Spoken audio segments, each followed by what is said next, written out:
100%. Kayak gitu ya. Terus usia 20 sampai 35 tahun ini ada sekitar 18 orang. Berapa persen? Yaitu 52,9%. 18% ini dari mana? 18 dibagi 34 kali 100%. Usianya yang 36 tahun lebih responden dari itu berapa orang sih? Ada 6 orang. Berarti 6 dibagi 34 kali 100%. Berarti 17,6%. Nah, sama dengan di sini, jenis kelamin laki-laki 30 orang, 30 dibagi 34 kali 100%, 82,2%. Perempuan 4 dibagi 34, 11,8%. Terus kemudian pendidikan ada SMP, SMA. Nah, ini semuanya bisa kita lakukan dengan menggunakan, ini luaran software SPSS gitu ya. Luaran software SPSS. Ini kita dapat dari mana sih pertanyaan-pertanyaan seperti ini? Ini kita dapat dari kuis gitu. Artinya ketika kita nyentang di kuis itu sebenarnya harus dianalisis, tidak boleh tidak. Ya. Selembar angket yang seperti ini mengandung analisis semuanya gitu ya. Mengandung analisa semuanya, bukan asal nyentang gitu ya. Ini adalah alat Anda melakukan riset. Jadi penelitian kamu yang kamu tulis 80 halaman itu atas dasar 3 lembar pertanyaan ini gitu ya. 3 lembar pertanyaan ini, dan ini harus dianalisis secara ketat gitu ya, supaya bisa mewakili responden ketika penggunaan analisa data. Kita ambil contoh bahwa usia itu kodenya 1, yang kurang dari 20 tahun, 2 21 sampai 35 tahun, 3 36 tahun. Nah, ini kita input di dalam SPSS ya. Oke, kita coba. Kita berpedoman di sana. Ini ada inputan usia. Ini data inputannya. Kita lihat variabel view. Kita ke usia ya. Kita ditulis di sini usia. Usia, jenis kelamin. Pada label kita kasih label ya. Pendidikan. Dan kemudian masa kerja. Kita lihat di angket. Nah, untuk mengisi itu pakai kita value. Ya, untuk pengisian kita pakai value. Value-nya apa? Kita lihat di sini. Ya. Value-nya adalah nilai 1 itu untuk kurang 20 tahun, nilai 2 untuk 21 sampai 35 tahun, nilai 3 itu lebih dari 36 tahun. Kita input di sini. Ya. Kita input 1 itu adalah usianya kurang dari, atau mengikuti ini aja ya, kurang tanda kurang 20 tahun. Kita add, kita masukkan. Oke. Value 2, angka 2 berapa untuk usia berapa? Value 2 21 sampai 35 tahun. Value dia 21 sampai dengan 35 tahun. Biar enggak berat ya. Oke, kemudian value 3. Value 3 adalah lebih dari 36 tahun. Ya, dari 36. Kita add ya di sini ya. Oke. Oke, untuk jenis kelamin 1 untuk laki-laki ya. 1 untuk laki-laki. Coding 2 untuk perempuan. Oke, kita okekan. Untuk pendidikan kita cek dulu. Pak Yitno agak lupa. 1 SMP, 2 SMA, 3 D3 S1 ya. Bantu mengingatkan ya. 1 untuk SMP, 2 untuk SMA, 3 untuk D3 atau S1. Iya, D3 atau S1. D3 S1. Oke. Masa kerja kita cek. Oh, enggak ada. Sorry. Loh, tadi inputannya ada masa kerja. Saya salah input ya. Kita coba di bahan. Masa kerja. Masa kerja 1 untuk kurang 5 tahun. 2, ini kita coba yang ini ya. Masa kerja 1 untuk kurang 5 tahun. 2 untuk berapa tadi? 5 sampai 10. 10 tahun ya, oke. 3, lupa ya, kita lihat lupa, lagi. Pak. Iya. Lebih dari 11 tahun ya, lebih dari 11 tahun. Kita cari 3 lebih dari 11 tahun. Nah, oke, berarti kita oke. Nah, di sini sudah ada value, sudah ada. Nah, analisisnya ada di mana? Kita balik ke sini, kita analyze di deskriptif. Ya, saya ulangi lagi. Analyze di deskriptif statistik frekuensi. Pilih frekuensi ya. Klik. Nah, kita masukkan yang tadi. Usia dan masa kerja. Oke, ke sini kita oke. Klik. Maaf, Pak, Nah, keluar ya. Iya, nge-lag, Pak. Nge-lag ya, bentar ya. Iya. Saya ulang ya. Saya hapus dulu. Kita pilih ke sini, kita pilih ke analyze, kita pilih deskriptif frekuensi, deskriptif statistik, kita pilih frekuensi, kita riset dulu, kita masukkan yang tadi usia, jenis kelamin dan masa kerja, kita masukkan, kita oke.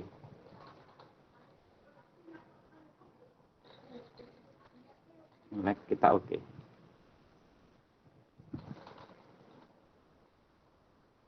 Nah, gini ya, jadi keluar ya, ini tadi. Berarti cara membuat frekuensinya sudah terpenuhi, ya. Yang ini. Bagaimana analisis berikutnya? Analisis berikutnya adalah uji validitas kuesioner. Nah, validitas itu biasanya kita penggunaannya dengan X1. Kita coba validitas kuesioner, validitas reabilitas. Oke, untuk validitas kita harus mengkelompokkan ya pertanyaan X1 pada, jadi ini kita hapus dulu kolom X1 ganjil ini. Kita hapus dulu. Tujuannya apa sih validitas? Validitas itu karena alat kita angket, maka harus dilakukan uji validitas. Adalah uji yang dipergunakan apabila analisis itu dibutuhkan gitu ya. Jadi memang menggunakan angket. Artinya ketika kita menggunakan angket itu ada uji validitas dan uji reabilitas. Validitas itu artinya ketika pertanyaan digunakan untuk berapa orang gitu masih handal gitu ya, uji kehandalan. Jadi nggak boleh pertanyaan satu orang ini mengerti terus kepada responden berikutnya tidak mengerti, nggak boleh. Memang harus dimengerti semuanya gitu ya. Nah, ketika kita harus mengelompokkan. Oke, bentuk analisisnya di mana? Di sini. Di transform ini dulu, kita komputer ya. Kita pilih komputer variabel. Oke, kita pilih sum. Kita pilih statistical, kita pilih sum. Oke. Oke. Kita naikkan ke atas sumnya. Kita kelompokkan yang ganjil-ganjil saja. Ya, berarti yang ganjil-ganjil saja berarti X 11, terus kemudian nanti kalau ini lambat dilihat di YouTube-nya ya, X13, X15. Ini ganjil-ganjil semua ya. Kita sebut ini X1 GJL, ganjil gitu ya. Kita oke. Oh, sorry. Harus ada tanda koma. Dia nggak mau.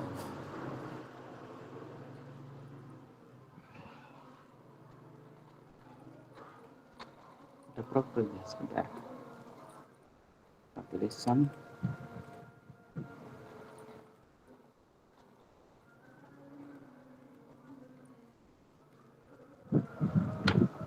Kita 15.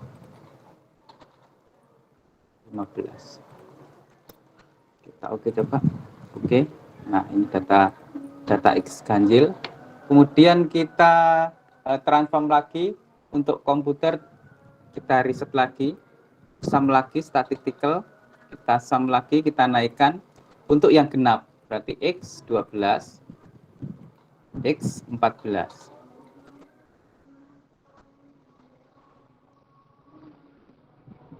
X 14. Berarti X1 genap. Oke, ya. Nah, analisisnya kita korelasikan bivariat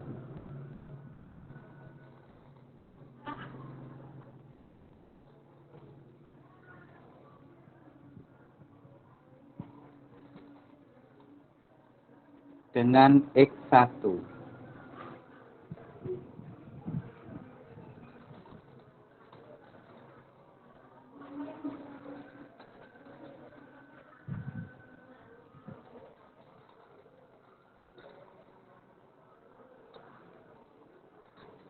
Nah, ini kita lihat berarti 0,378, artinya jika X-nya itu lebih kecil daripada 0,5, berarti secara analisis dia terpenuhi gitu ya, terpenuhi pada X1.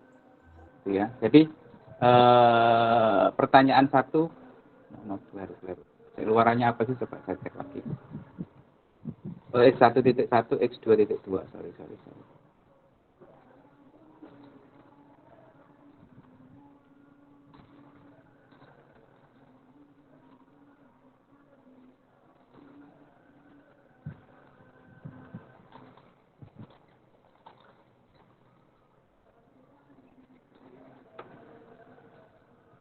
Analisisnya kita coba ke korelasi bivariat. Oke, X1 sampai dengan riset dulu. Oh, itu untuk guna X1.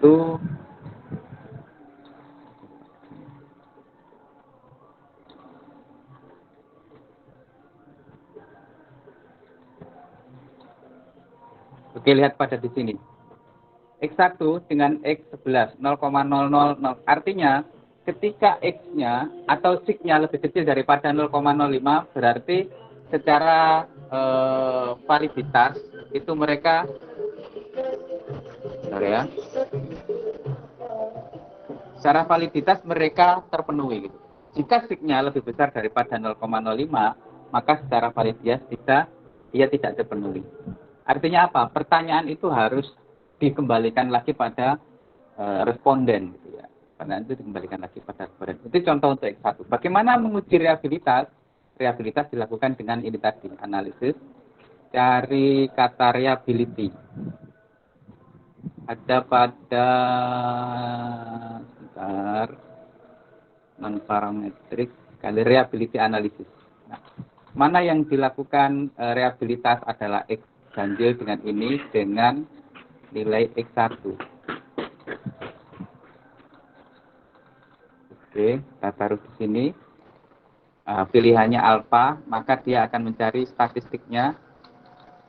Ya. Pilih salah satu koefisien korelasi. Oke. Kita nanti akan melihat nilai alfa krombatnya. Nah, nilai alfa krombatnya ada 0,8. Ya. Nanti kita baca di sini bagaimana cara membaca alfa krombat. Cek di sini, cek di hasil. Apa syaratnya untuk membaca reliabilitas? Mana? Ini ya. Ketika nilai alfa krombat di atas 0,6 berarti reliable, gitu ya.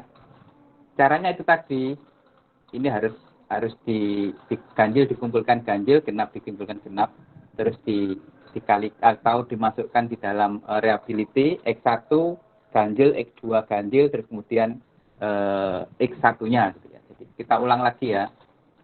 Kita ulang lagi untuk uji reliabilitas. Tadi kan sudah menghitung bagaimana posisi ganjil dan genap di dalam summary tadi loh ya, mengelompokkan antara nilai ganjil dengan nilai jawaban ganjil dengan jawaban genap kita kelompokkan, baru dilakukan analisis reliabilitas. Adalah kita pilih skala reliability yang kita masukkan, kita riset adalah X1 terus kemudian X1 ganjil, X1 genap, ya. Terus kemudian yang lain statistiknya abaikan, nggak apa-apa karena kita butuh alfa krombatnya saja, maka di sini. Nah, ini nilai alfa krombat reliability atau reliability statistik bernilai alfa krombatnya 0,800. Cara membacanya, ketika ini 0,800 lebih besar daripada 0,60, ya 0,60 maka dianggap reliable. Ya. Oke ya. Kita coba untuk menghitung alfa krombat Y. Ya, kita harus ke sini dulu, kita summary dulu, ditransform di komputer, terus kemudian kita statistikkan, riset dulu. Syaratnya harus statistik dulu, dikelompokkan untuk pertanyaan Y yang genap dan Y yang ganjil. Y genap berarti kan kita naikkan, Y genap berarti kan Y1, Y ganjil, Y1, kemudian Y3. Maka di sini kita sebut Y ganjil, YGCL, ya. Oke. Selanjutnya kita lanjutkan lagi, transform lagi, komputer lagi, riset lagi, pilih statistik, pilih sum, taruh ke atas. Kita mau melihat jumlah Y genap. Berarti 2 dimasukkan, Y2 dan Y4. Y4. Maka ini kita sebut dengan Y genap, YGNP gitu ya. Kita kodenya gitu ya. YGNP. Oke. Maka lanjutkan analisis reliability. Berarti analisa skala reliability analysis.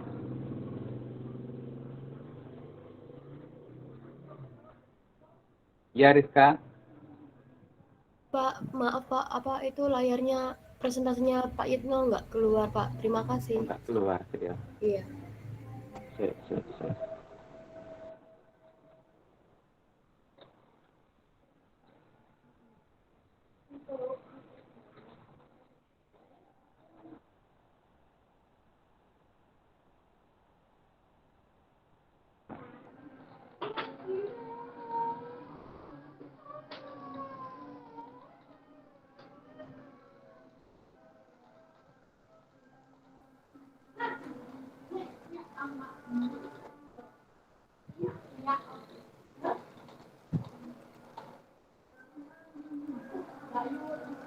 Tunggu ya, sebentar. Saya ulang lagi.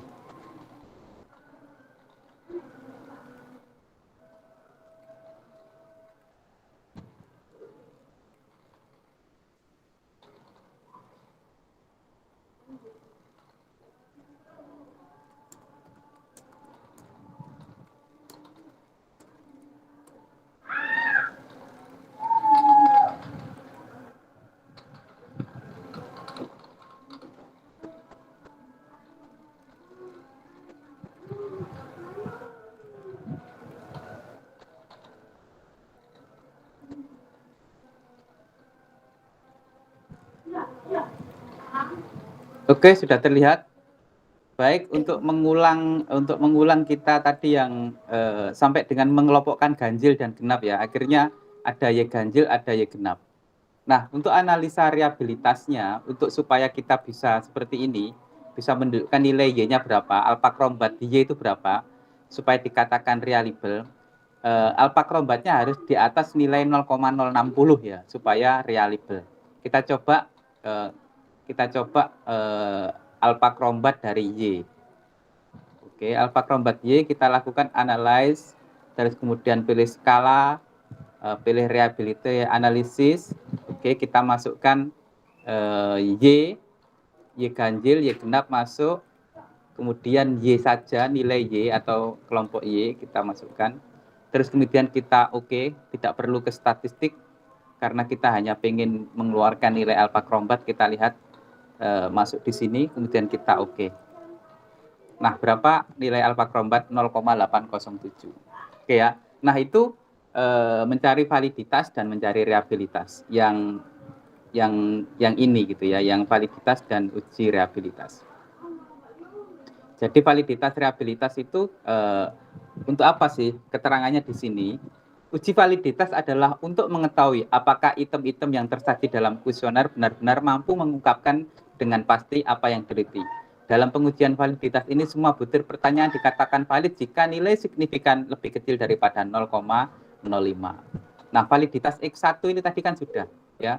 Validitas X1 kita lihat. Validitas X1. Ini ya, ini di bagian bawah ini cara membacanya. Di bagian bawah ini. Ini nggak bisa saya besarkan ya, jadi nanti hasil biar terbaca. Pada X11, X12 dengan di cross check atau di cross tabkan dengan nilai X1. Oke, bagaimana mengukur validitas X2? Kita analisis, kita korelasi bivariat, kita riset. Adalah pertanyaan, semua pertanyaan X2 kita masukkan, X1, X2 kita masukkan dengan jumlah X2. Dengan jumlah X2. Langsung kita oke. Nah, ini keluar nilai kelompok X2. Jadi dia nilai membacanya dari bagian bawah ini ya. Cara melihat reabilitas seperti tadi. Oke, ada pertanyaan? Rizka? Belum, Pak. Belum. Sudah dimengerti cara membuat mencari validitas dan reabilitas? Iya, Atau masih bingung? Tidak. Yang lain? Yang lain? Riz, apa sih maksudnya validitas untuk apa, Riz? Di statistik sudah dijelaskan belum? Analisis validitas untuk apa? Kalau analisis validitas semester 1, semester 2 masih belum dikasihkan, Pak. Oh, Belajar.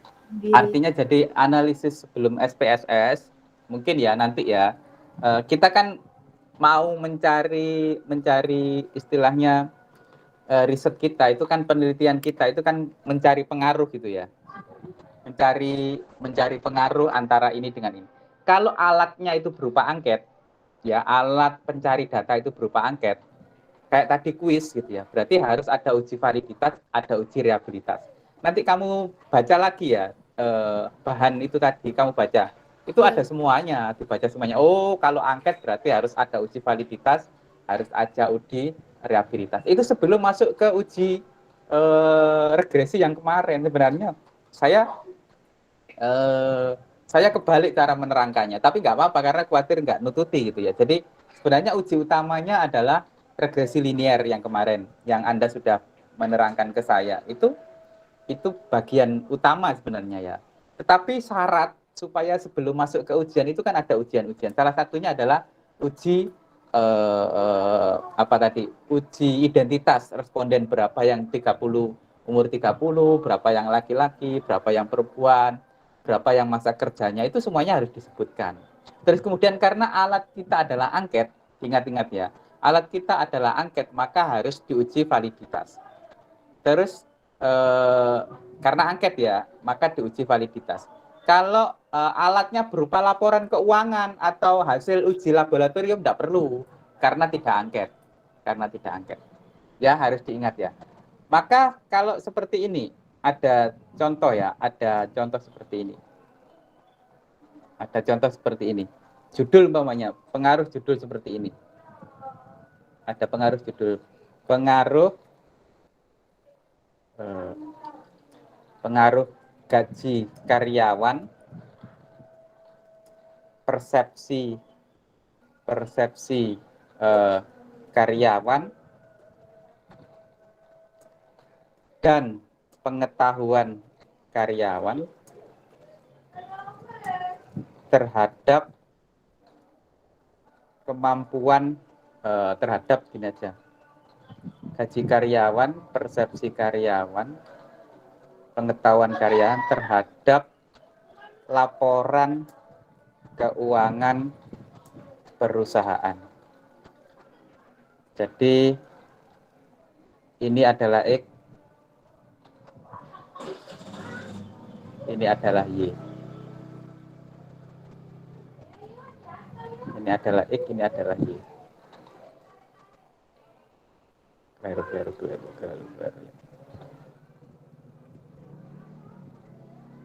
Oke. Saya mau tanya, yang diuji validitas yang mana saja? X berapa ya? validitas itu yang diuji validitas itu yang gaji karyawan, persepsi karyawan, dan pengetahuan karyawan, Pak. Yang mana? Gaji karyawan, persepsi karyawan, dan pengetahuan karyawan. persepsi karyawan,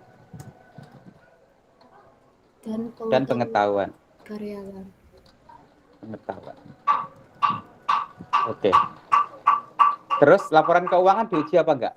Laporan keuangan itu tidak diuji karena laporan keuangan menurut saya itu bukan berupa angket. Berupa uang ya? Iya. Berupa uang, oke ya. Iya. Ini berarti berupa uang ya? Berarti ini tidak diuji validitas. Iya. Gaji karyawan diuji validitas apa enggak? Pertanyaannya kira-kira langsung 30 juta, 20 juta, apa pertanyaannya gajimu berapa? Cukup, sedang. Kira-kira duit apa pertanyaan kira-kira? Gaji karyawan juga, Pak. Nominal. Nah, berarti nggak perlu dong. Iya, nggak perlu. Ya. Berarti ini dan ini tidak perlu uji validitas ya? Iya, Pak.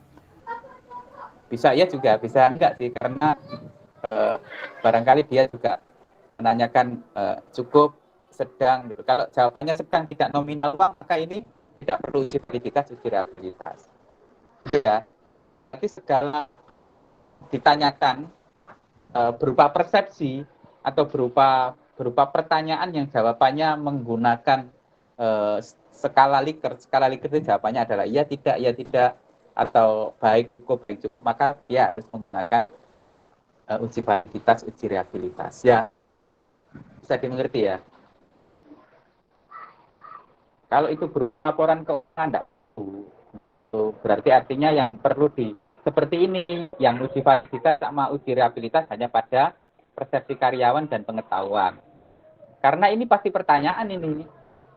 Artinya pasti menanyakan pengetahuanmu bagaimana, persepsi karyawan terhadap perusahaan seperti apa, baik, cukup, kurang, kayak gitu. Tetapi kalau seperti yang dua ini, berarti X1 dan Y itu kan berupa laporan keuangan. Duit atau laporan keuangan, bukan pertanyaan. Maka tidak perlu dilakukan uji validitas realitas. Ada kayaknya di sini, jadi penjelasan itu memang harus dipelajari lagi ya. Jadi kenapa uji validitas itu diberlakukan? Ya karena dia total menggunakan angket.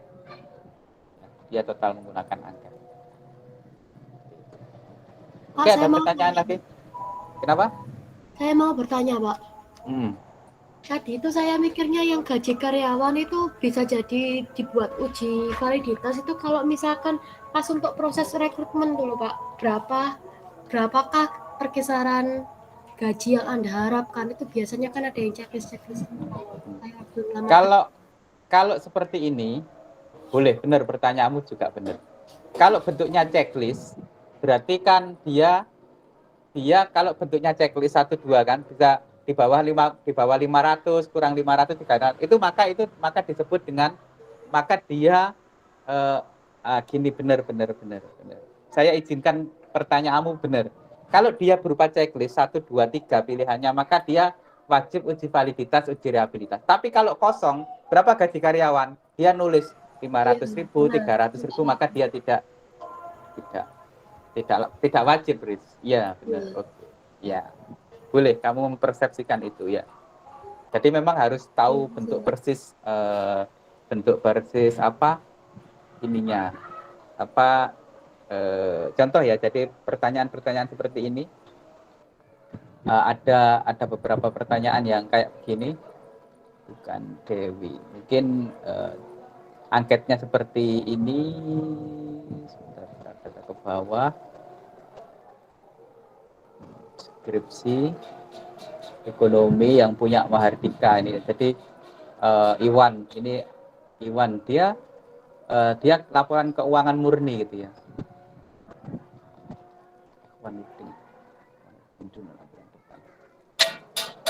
Nah, dia laporan keuangan murni seperti ini.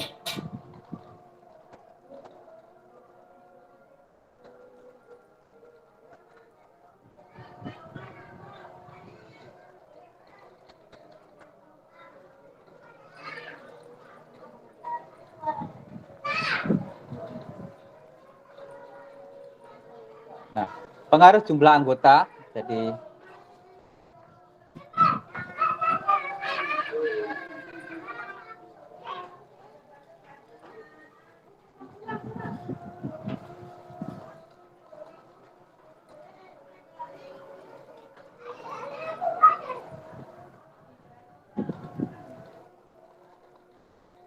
sambil masih Isa ya.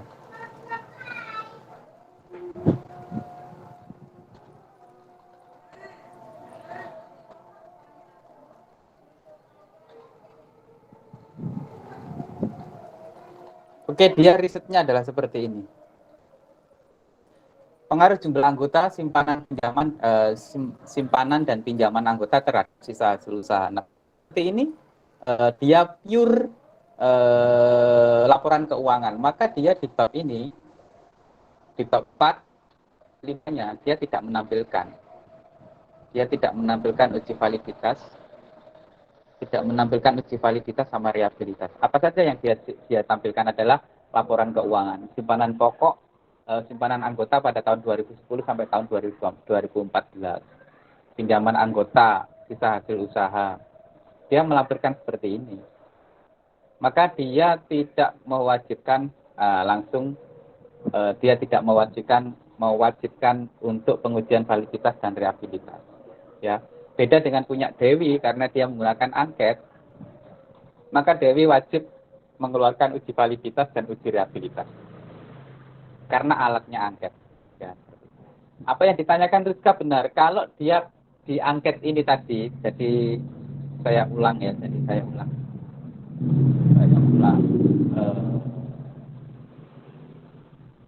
kuisnya Dewi. Kalau pertanyaannya cenderung seperti ini, oke. Kalau pertanyaannya seperti ini, terus kemudian ada di sini pada kelompok ini ditulisi. Ya. Kalau di sini ternyata pertanyaannya seperti ini, gaji karyawan, gitu ya. Di sini pertama kurang dari 3 juta. 3 juta sampai dengan 5 juta. Ini lebih dari 5 juta. Lebih dari 5 juta. Maka ini wajib validitas reliabilitas. Tapi kalau ada pertanyaan seperti ini,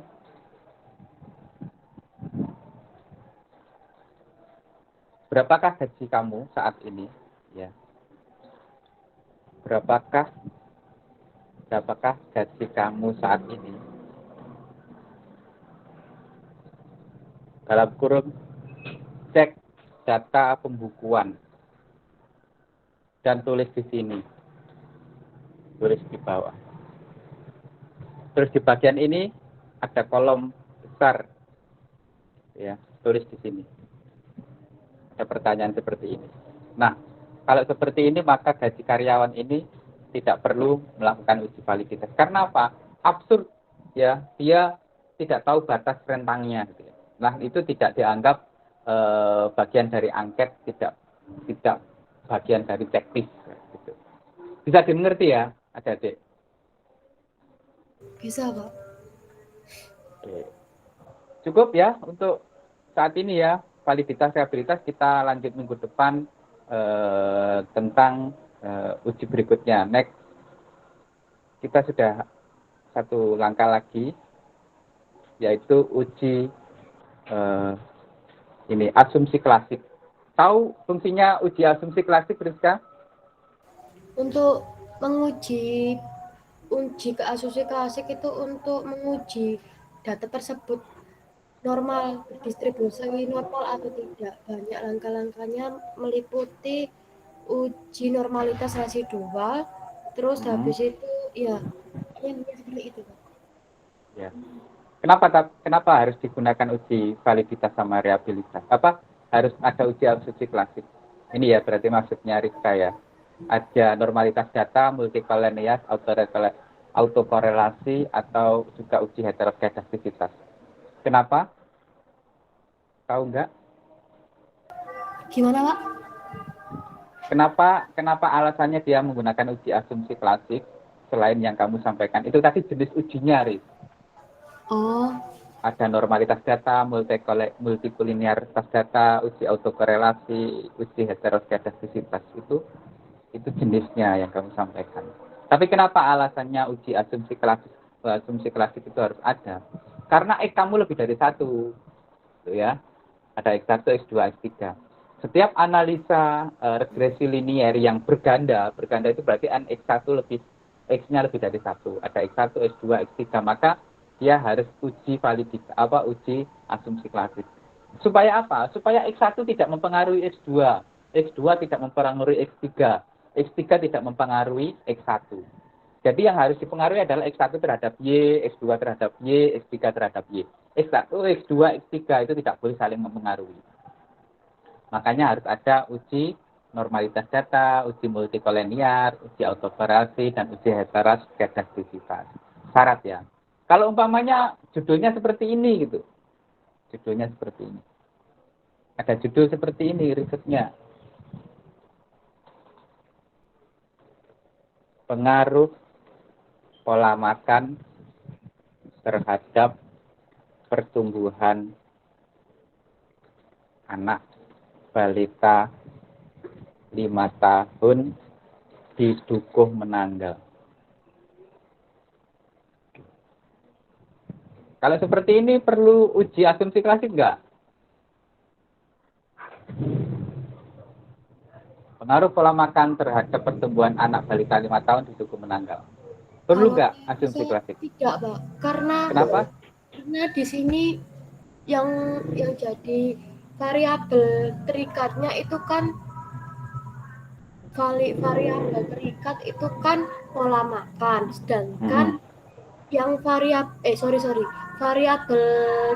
dependen atau variabel terikatnya kan adalah pertumbuhan anak balita 5 tahun. Sedangkan di sini variabel bebasnya itu adalah pola makan. Oke. Berarti Ini nggak perlu pakai uji asumsi klasik, Pak. X-nya apa sih? Di sini X-nya itu pola makan. Pola makan. Kebalik, Pak. Pola makan. Y-nya? Y-nya itu pertumbuhan anak balita 5 tahun. Pertumbuhan anak gitu saja ya. Oh, oke. Oke ya. Iya. Maka ini tidak perlu uji asumsi klasik. Kenapa? Karena di sini hanya memiliki satu variabel independen atau satu variabel bebas, yaitu Berarti variabelnya tunggal. iya. Ya, variabelnya tunggal maka tidak perlu uji asumsi klasik. Oke ya. Oke. Kalau yang seperti ini semua harus uji asumsi klasik. Oke. Kalau yang ini tadi perlu uji asumsi klasik enggak? Judul ini. Iya, Pak, perlu.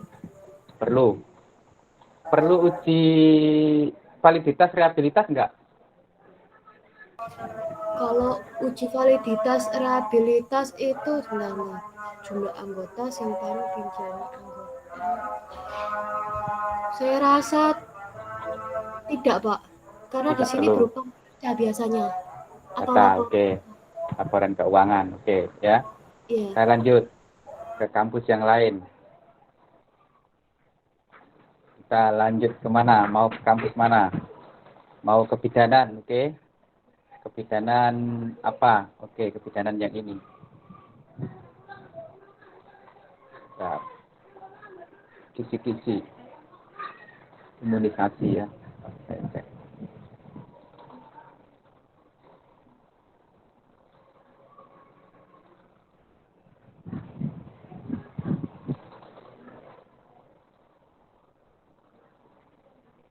Dan saya hapus dulu.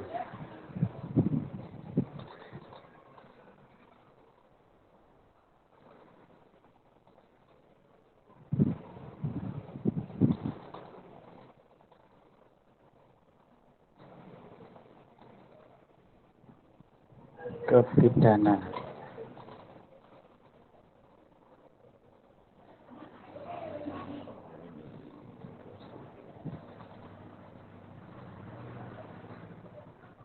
Oke, analisis penyebab faktor ketidaklengkapan imunisasi dasar pada bayi. Oh, ini analisis faktor ya.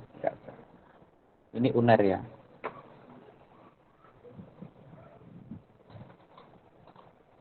Analisis faktor penyebab ketidaklengkapan imunisasi dasar pada bayi.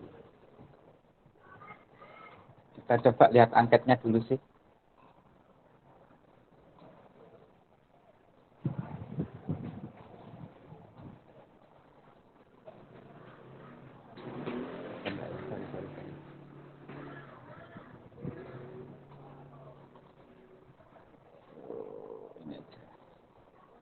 Baru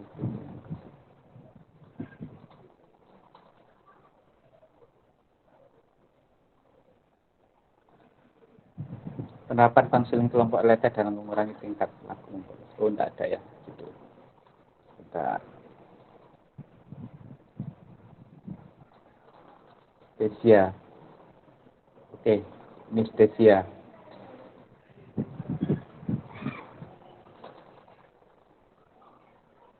Pengaruh teknologi informasi, sumber daya manusia, dan pengendalian internet terhadap kualitas laporan keuangan. Perlu uji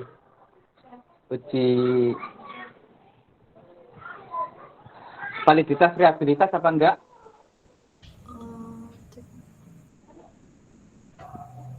Iya, perlu, Pak. Yang mana saja yang perlu divaliditas reliabilitas? Sumber daya manusia, terus habis itu sumber daya manusia, sumber daya manusia, pengaruh teknologi informasi, pengendalian internet terhadap. Oh ya, itu aja, Pak. Pengaruh teknologi informasi, sumber daya manusia, itu yang perlu validitas reliabilitas, Pak. Pengendalian internet kira-kira pakai enggak? Pengendalian intern itu saya kira itu tidak, Pak, karena di sini masih ada lanjutannya terhadap kualitas laporan keuangan. Ya. Kalau seperti ini isinya apa sih sebenarnya? Kita coba ya. Ya kita lihat kuisnya kayak apa. Responden, terus kemudian ini adalah teknologi informasi, sumber daya manusia, pengendalian internet juga masih pertanyaan, laporan keuangannya enggak. Jadi X1, X2, X3 pakai, Y-nya enggak. Saldo awal, saldo akhir dikurangi. Ya. Biasanya kalau sudah berkaitan dengan laporan keuangan biasanya enggak, ya.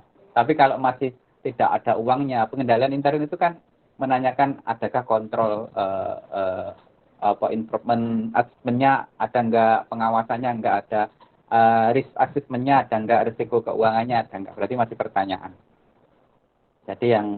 Jadi sebenarnya yang mau menentukan kalian, apakah ini nanti berupa angket atau ini berupa laporan keuangan, gitu ya. Jadi dia masih menggunakan untuk X1, X2, X3. Menggunakan uji asumsi kasih enggak? Iya, perlu, Pak. Iya, karena X-nya lebih dari 1. Ya? Oke, sudah punya gambaran ya para mahasiswa. Jadi tidak semuanya, kemudian Dewi, ini Dewi Stesia. Kita lihat kuisnya kayak apa. Pengaruh promosi, pengetahuan produk, perilaku konsumen terhadap keputusan pembelian. Ini sama dengan kalian ya.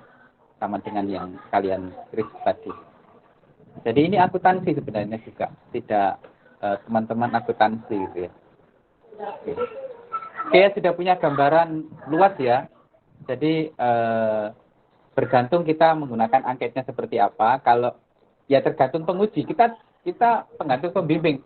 Contohnya laporan keuangan kita kadang ditentang loh. Laporan keuangan kok kamu buat angket itu bagaimana? Nah, kayak gitu ya. Jadi nanti kamu juga harus Rizka juga harus memastikan ketika di statistik alatnya apa, toolnya apa, berupa laporan keuangan, berupa hasil laboratorium, berupa pengukuran tinggi badan manusia, atau berupa kuis gitu. Nah itu yang harus dipakai. Gitu. Oke? Bisa dipahami ya? Oke, cukup kira-kira? Cukup ya? Gak ada pertanyaan lagi? Sudah?